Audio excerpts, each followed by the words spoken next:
Es el amanecer del 30 de enero de 1968. El sol apenas comienza a asomarse sobre los arrozales del sur de Vietnam. El aire huele a incienso, flores y esperanza. El pueblo celebra el Tet, el Año Nuevo Lunar, la fiesta más importante del calendario vietnamita. Durante días, se detienen las armas, se limpian las tumbas de los antepasados, se comparte comida y paz. Pero esa mañana, bajo la quietud aparente, algo más se estaba gestando. Miles de guerrilleros del Viet Cong, junto con fuerzas del norte, rompieron el silencio de la festividad y lanzaron un ataque coordinado sobre más de 100 ciudades y bases militares en todo Vietnam del Sur. Era la ofensiva del Tet. Por primera vez, el enemigo golpeaba el corazón del territorio seguro. Los estadounidenses, convencidos de que el Viet Cong estaba casi derrotado, fueron tomados completamente por sorpresa. En Saigón, la capital, los combates llegaron hasta el mismísimo asterisco recinto de la Embajada de Estados Unidos. En Hue, la antigua capital imperial, la batalla se volvió una pesadilla de 26 días de sangre y ruinas. El aire estaba cargado de humo, polvo y miedo. En las calles de Hue, los soldados combatían casa por casa, habitación por habitación. El perfume de las flores del Tet fue reemplazado por el olor de la pólvora y la muerte. En medio del caos, miles de civiles fueron asesinados. Algunos por fuego cruzado, otros en purgas políticas del Viet Cong. Cuando las tropas del norte finalmente se retiraron, la ciudad imperial era un cementerio. Los ataques en Saigón, Hue y otras ciudades muestran que el enemigo aún tiene una capacidad enorme de combate. Para los comandantes estadounidenses, fue un golpe brutal. El enemigo que se creía débil había demostrado una fuerza y una coordinación asombrosas. Militarmente, la ofensiva del Tet fue una derrota para el Viet Cong, perdieron decenas de miles de combatientes. Pero asterisco psicológicamente, fue una victoria monumental. En Estados Unidos, las imágenes transmitidas por televisión fueron devastadoras. Por primera vez, los norteamericanos veían que la guerra que les decían controlada estaba completamente fuera de control. Un reportero resumió el sentimiento nacional. Nos dijeron que estábamos ganando, pero parece que no sabemos ni por qué peleamos. Las calles de América se llenaron de protestas. Miles de jóvenes, estudiantes y veteranos comenzaron a cuestionar el propósito del conflicto. El movimiento antibélico se extendió por todo el país. Los carteles decían: «Traigan a nuestros hijos a casa. ¿Cuántos deben morir antes de admitir el error?». Las madres lloraban frente a la televisión. El país estaba dividido. Incluso el periodista más respetado de la nación, Walter Cronkite, visitó Vietnam y regresó con un mensaje directo. Parece más claro que nunca que esta guerra está empantanada. Lo mejor que podemos esperar es una negociación. Cuando el presidente Johnson escuchó esas palabras, dijo en privado: «Si perdimos a Cronkite, perdimos al pueblo estadounidense». La ofensiva del Tet cambió todo. Los informes oficiales, los discursos triunfalistas, las cifras de progreso. Todo se desmoronó ante las imágenes de ciudades destruidas y cuerpos apilados. Los soldados en el frente se sentían traicionados. Luchaban día tras día, solo para ver cómo el enemigo volvía una y otra vez. Ya no peleaban por una causa, sino por sobrevivir.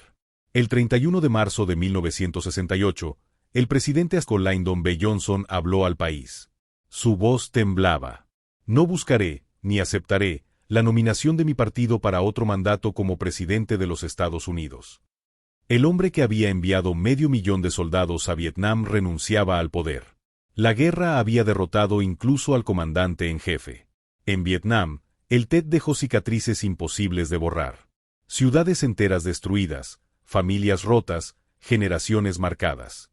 En Estados Unidos, la confianza en el gobierno se quebró. Y en ambos países, el sueño de la victoria se desvaneció entre el humo. El mundo había cambiado. Ya no se trataba de ganar una guerra, sino de encontrar una salida. El 1968 fue el año en que todo se rompió.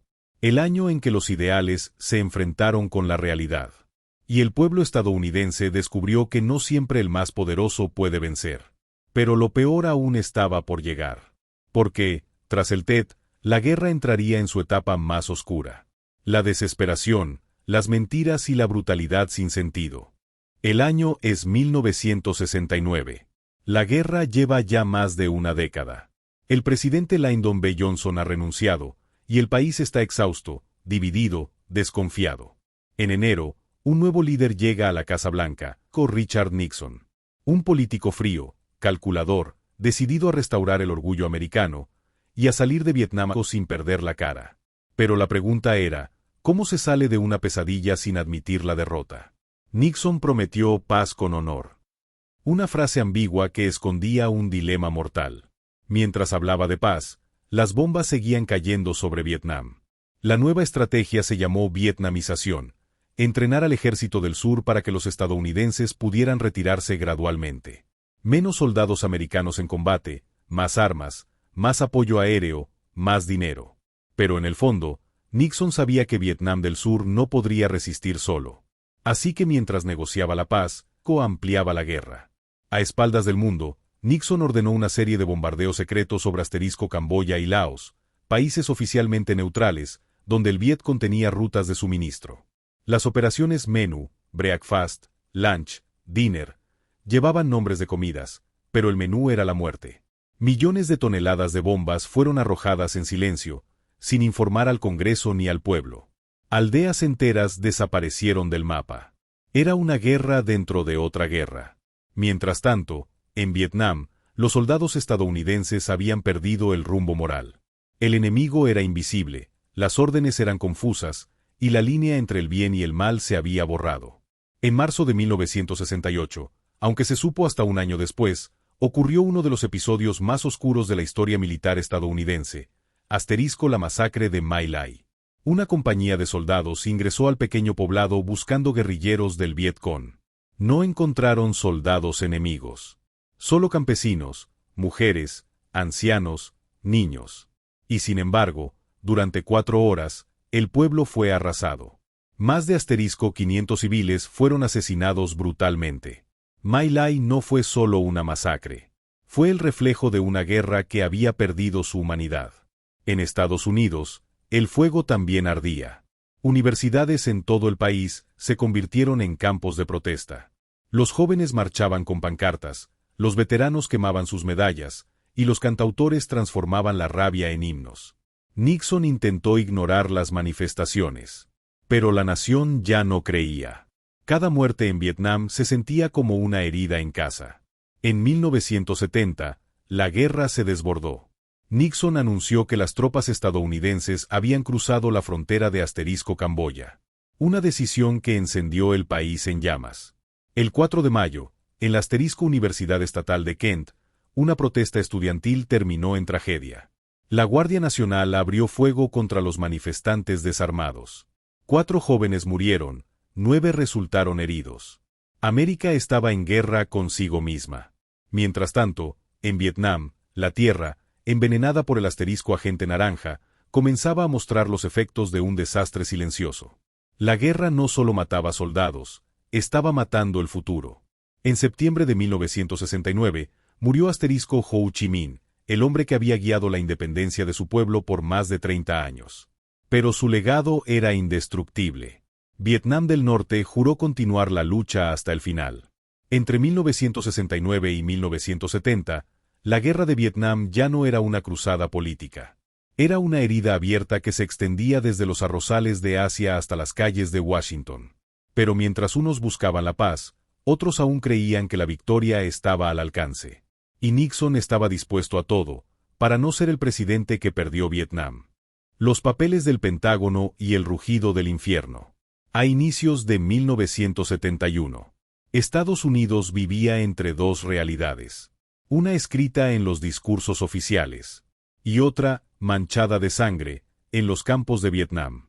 El presidente Nixon aseguraba que la paz estaba cerca, que la vietnamización funcionaba, que los soldados estadounidenses regresaban poco a poco a casa.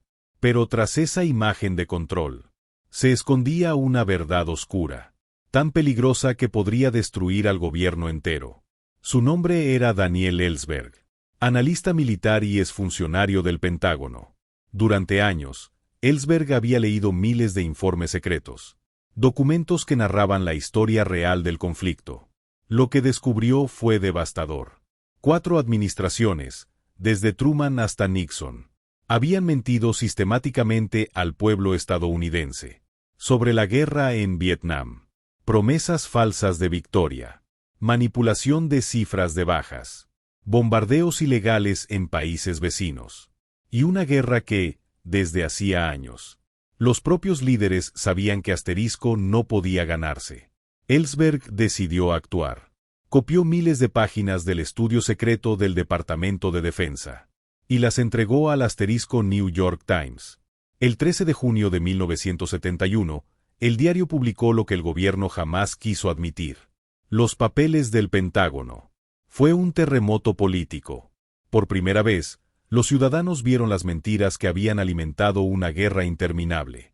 El gobierno intentó detener las publicaciones. Nixon llevó el caso ante la Suprema Corte. Pero el fallo fue histórico.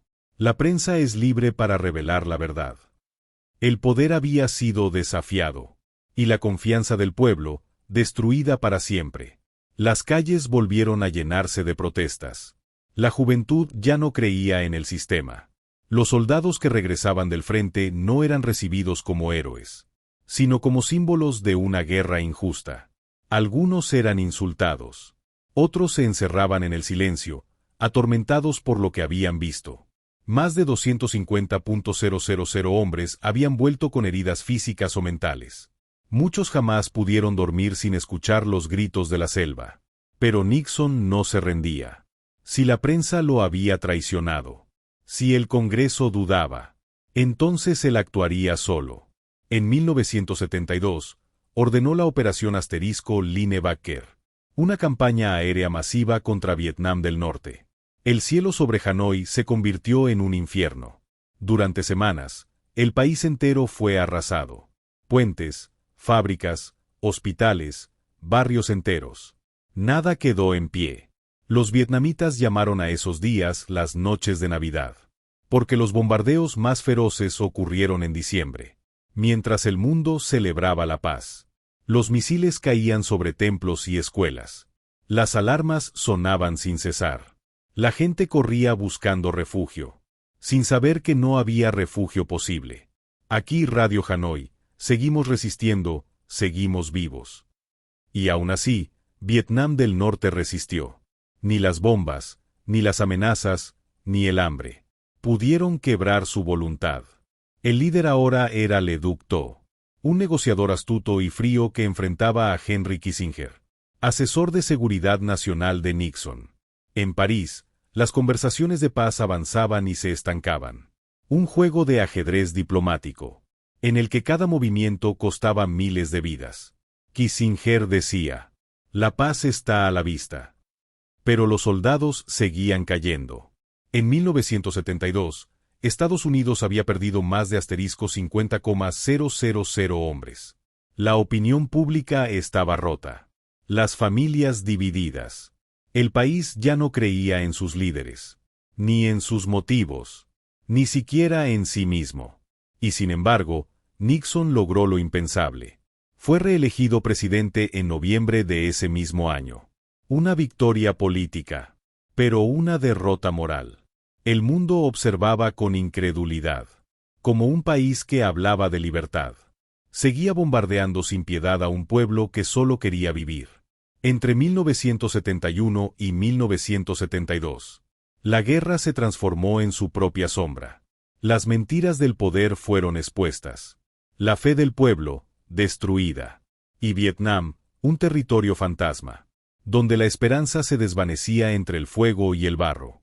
Pero aún faltaba un último acto, una última ofensiva. Y Nixon estaba decidido a cerrarla con una victoria. A cualquier precio. La guerra se acerca a su fin, pero el final no traerá redención. El año siguiente marcará la caída del último velo, cuando la paz prometida se transforme en caos, y los helicópteros evacúen a los últimos sobrevivientes desde un techo en Saigón. La falsa paz y el derrumbe del poder. París. Enero de 1973. Después de años de negociaciones, bombardeos y mentiras, finalmente, el mundo escucha la palabra paz. Estados Unidos, Vietnam del Norte, Vietnam del Sur y el Vietcong. Firman los Acuerdos de Paz de París. El documento promete el cese al fuego, la retirada completa de las tropas estadounidenses y el regreso de los prisioneros de guerra. El mundo respira, pero solo por un instante. Henry Kissinger y Leduc Tho, los arquitectos de la negociación, reciben el Premio Nobel de la Paz. Pero la ironía es amarga, porque mientras los diplomáticos celebran en Europa, las bombas aún caen en Vietnam.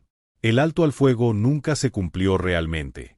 Ambos bandos siguieron atacando. Cada uno quería ganar el terreno suficiente, antes de que la retirada fuera irreversible. En marzo de 1973, los últimos soldados estadounidenses abandonaron Vietnam. Casi 3 millones de estadounidenses habían servido en el conflicto. Más de 58,000 nunca regresaron. Para muchos, la guerra terminó ahí. Pero para los vietnamitas, la pesadilla apenas continuaba. El ejército de Vietnam del Sur, sin el apoyo directo de los Estados Unidos, comenzó a desmoronarse. La moral era baja, la corrupción se extendía, y el enemigo del norte avanzaba cada día más. Las promesas de Nixon de enviar ayuda si el norte rompía el acuerdo se diluyeron en el aire, porque en Washington, otro tipo de guerra estallaba. En junio de 1972, un escándalo político había comenzado en la capital estadounidense. Watergate. 5 hombres fueron arrestados intentando espiar las oficinas del Partido Demócrata. Un robo insignificante, que pronto se convirtió en una bomba de tiempo. Las investigaciones revelaron algo impensable. Una red de espionaje, sobornos y mentiras, que llegaban hasta el propio presidente Nixon. Mientras Nixon aseguraba que no sabía nada, las cintas secretas de la Casa Blanca lo delataban. Cada palabra, cada orden, cada amenaza, quedó grabada para siempre. El hombre que había prometido paz con honor, terminaba atrapado en su propia red de engaños. La prensa, la misma que había revelado los papeles del Pentágono, ahora destrozaba al presidente. Los nombres de Woodward y Bernstein se convertían en sinónimo de verdad. El Congreso inició un proceso de destitución. El país entero observaba, atónito, cómo su comandante en jefe se desmoronaba ante la justicia. El 9 de agosto de 1974, Richard Nixon renunció a la presidencia. Fue el primer mandatario en la historia de los Estados Unidos que abandonó el poder en medio de un escándalo. El hombre que había heredado la guerra y prometido terminarla con honor, se marchaba envuelto en vergüenza. Mientras tanto, en Vietnam, los campos estaban vacíos, las ciudades en ruinas. Millones de civiles habían muerto. Más de 10 millones habían sido desplazados. El sueño de una nación libre ahora era un recuerdo cubierto de cenizas. Los soldados regresaban con medallas oxidadas y almas rotas. Algunos eran recibidos con silencio, otros, con desprecio. Servimos a nuestro país, decían, pero nuestro país ya no cree en nosotros. En 1974, Vietnam del Sur estaba al borde del colapso. El norte, fortalecido y decidido, preparaba su ofensiva final. El mundo había cambiado. Estados Unidos estaba sumido en una crisis moral y económica. Su pueblo no quería oír más sobre Vietnam. Pero para los vietnamitas, la historia aún tenía una última página por escribir. La tormenta final se avecinaba. Y cuando el trueno estallara, la bandera del Vietcong ondearía sobre Saigón. El fin del sueño americano en el sudeste asiático estaba cerca. Y con él, el fin de una era. 1973 y 1974 marcaron la retirada del poder, de la fe y del orgullo. El mundo había visto cómo una superpotencia podía perder, no por falta de fuerza, sino por exceso de arrogancia. Pero aún faltaba el último capítulo, la caída de Saigón, el fin de la guerra y el comienzo de una herida que jamás cicatrizaría. El día en que el silencio se tragó una nación. Primavera de 1975. El mundo apenas mira hacia Vietnam. La guerra parece un recuerdo lejano, pero para millones de personas, el infierno aún arde. Vietnam del Norte, fortalecido y determinado, lanza su ofensiva final. La campaña Ho Chi Minh. El objetivo es claro: tomar Saigón. Y esta vez, nada ni nadie podrá detenerlos. En apenas semanas, las fuerzas del norte arrasan con las defensas del sur. Las ciudades caen una tras otra. Hue, Da Nang, Nha Trang. El ejército del sur se desintegra. Los soldados huyen. Los oficiales abandonan sus puestos. Las carreteras se llenan de civiles desesperados. Familias enteras tratando de escapar del avance comunista. La escena es caótica. Miles caminan durante días sin agua ni comida. Camiones, bicicletas, animales de carga. Todo sirve para huir. Pero no hay refugio posible. La guerra, como una marea, lo cubre todo. En la embajada de Estados Unidos, el caos es total. El personal destruye archivos, quema fotos, rompe documentos clasificados. Todo debe desaparecer antes de que el enemigo entre. El embajador Graham Martin se niega a creer que todo está perdido. Saigón resistirá, dice. Pero en las calles, el rugido de los tanques ya se escucha. El nuevo presidente, Gerald Ford, anuncia que no habrá más ayuda militar. Estados Unidos da por terminada su guerra. Vietnam del Sur queda completamente solo. El 29 de abril de 1975, comienza la operación Frequent Wind, la evacuación final. Miles de vietnamitas que colaboraron con los estadounidenses corren hacia la embajada buscando escapar. Familias enteras se amontonan frente a los muros, gritando, suplicando, arrojando a sus hijos por encima de las rejas. Los helicópteros aterrizan uno tras otro. En el techo del edificio, el sonido de las hélices se mezcla con el llanto y el miedo. Solo unos pocos logran subir. Los demás quedan atrás. A las 7:53 de la mañana del 30 de abril, el último helicóptero estadounidense despega de la embajada. A bordo van los últimos marines. Mientras se elevan, desde abajo, miles de manos intentan alcanzarlos. Pero la historia ya no puede detenerse. Poco después, los tanques del Ejército del Norte entran en Saigón. El tanque número 843 derriba las puertas del Palacio Presidencial. A las 10:45 de la mañana, el presidente del Sur, Duong Van Minh, se rinde sin condiciones. Hemos esperado este momento. Ahora entrego el gobierno a ustedes, con la esperanza de que nuestro pueblo deje de sufrir. La guerra ha terminado. El 30 de abril de 1975, Vietnam volvió a ser uno solo.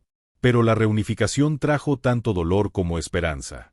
Las familias quedaron separadas. Las heridas, abiertas. El país estaba devastado. Selvas destruidas, millones de muertos. Ciudades en ruinas, generaciones marcadas. Durante los años siguientes, cientos de miles de vietnamitas huyeron por mar. Eran llamados los Boat People. Escapaban del hambre, del miedo, de la represión. Algunos encontraron refugio. Otros se perdieron en el mar. En 1982, se inauguró en Washington el Monumento a los Veteranos de Vietnam. Un muro negro, silencioso, donde están grabados los nombres de más de 58,000 estadounidenses caídos. Las familias aún van a tocar esas letras, a dejar flores, a llorar en silencio. Es un muro que no habla, pero que lo dice todo. Hoy, Vietnam es un país en paz. Sus cicatrices siguen ahí, pero también su fuerza. De los escombros, surgió una nación unida. Y aunque el pasado aún duele, la vida continúa, como el río Mekong que nunca deja de fluir. La guerra de Vietnam terminó, pero su eco sigue resonando. Fue una historia de poder y resistencia, de miedo y valentía, de mentiras, dolor y redención. Una guerra que mostró que ninguna nación, por grande que sea, puede ganar una batalla contra la verdad. Porque al final, la guerra no la pierde un ejército, la pierde la humanidad. Gracias por acompañarnos en este viaje, más allá de la historia. más allá de lo conocido. Si te apasionan los misterios del pasado y las verdades ocultas del universo, suscríbete al canal y activa la campanita. Apóyanos con un like, comparte este video y acompáñanos en nuestro próximo episodio, donde continuaremos explorando lo que pocos se atreven a descubrir.